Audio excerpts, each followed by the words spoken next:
মাছ মাংস খাওয়ার থেকে নিরামিষ দিনে যেন বেশি ঝামেলা। ভাত, ডাল, ডালনা, পাঁপড় ভাজা, সঙ্গে আরও কত কী। তাই সব কিছু বাদ দিয়ে রেসিপিটি এক পাকে একবার বানিয়ে নাও তো। সবার প্রথমে একটা বাটিতে কয়েকটা সয়াবিন নিয়ে নিলাম।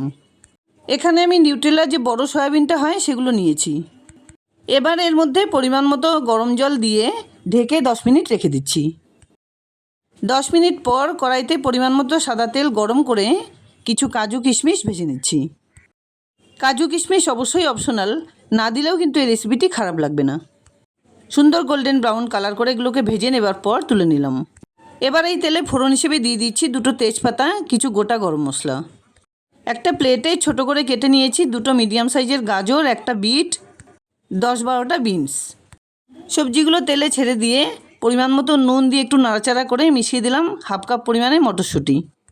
আর সঙ্গে দিয়ে দিলাম 7-8টা চেরা কাঁচা লঙ্কা, 1 টেবিল চামচ আদা বাটা। কিছুক্ষণ নাড়াচাড়া করে জল চেপে সমস্ত সয়াবিনগুলো এর সঙ্গে মিশিয়ে দিলাম। 1/2 চা চামচ হলুদ গুঁড়ো মিশিয়ে দিয়ে খুব সুন্দর করে এগুলোকে একটু নাড়াচাড়া করে নিচ্ছি। 10-15 মিনিট আগে 500 গ্রাম বাসমতি চাল খুব ভালোভাবে ধুয়ে নিয়েছিলাম, সেটা এবার মিশিয়ে দিলাম। খুব সুন্দর করে সমস্ত সবজির সঙ্গে চালটাকে এভাবে নাড়াচাড়া করে কিছুক্ষণ মিশিয়ে নিচ্ছি। এবার চালের ডাবলের থেকে একটু বেশি পরিমাণে জল মিশিয়ে দিলাম।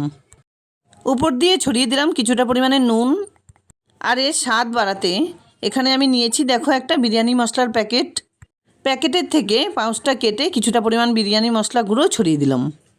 এটা অবশ্যই অপশনাল, না থাকলে কিন্তু না দিলেও চলবে। শুধু গরম মশলা দিয়েই রেসিপিটি দারুণ হবে খেতে। খুব ভালোভাবে নাড়াচাড়া করে ঢেকে 5 থেকে 7 মিনিট রান্না করে নিতে হবে। 5-7 মিনিট পর ঢাকনা খুলে একবার চেক করে নিচ্ছি। দেখো চাল কিন্তু অনেকটাই সেদ্ধ হয়ে এসছে। এবার এর উপর দিয়ে ছড়িয়ে দিলাম কিছুটা পরিমাণে কেওড়া জল, আর তার সঙ্গে দিয়ে দিলাম একটু গোলাপ জল। এর সঙ্গে দিয়ে দিলাম ভেজে রাখা কাজু কিশমিশ, আর উপর দিয়ে ছড়িয়ে দিলাম কিছুটা পরিমাণে গরম মশলা গুঁড়ো। 1 চামচ ঘি মিশিয়ে দিয়ে খুব সুন্দর করে নাড়াচাড়া করে ঢেকে আরও 5-7 মিনিট এভাবে রান্না করে নিতে হবে।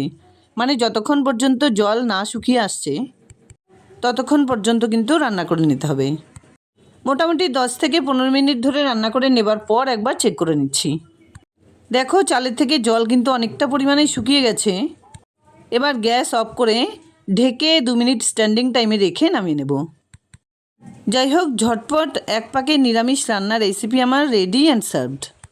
আশা করছি বন্ধুরা আমার এই রেসিপিটি তোমাদের খুব পছন্দ হয়েছে। যদি এতটুকুও ভালো লেগে থাকে তাহলে প্লিজ ভিডিওটাকে একটা লাইক করো, শেয়ার করো ফ্যামিলি ফ্রেন্ডসদের সঙ্গে। আর এরকম নিত্য নতুন রেসিপি পাওয়ার জন্য প্লিজ চ্যানেলটাকে সাবস্ক্রাইব করে পাশে থাকা বেল আইকনটা অলে করে দিও।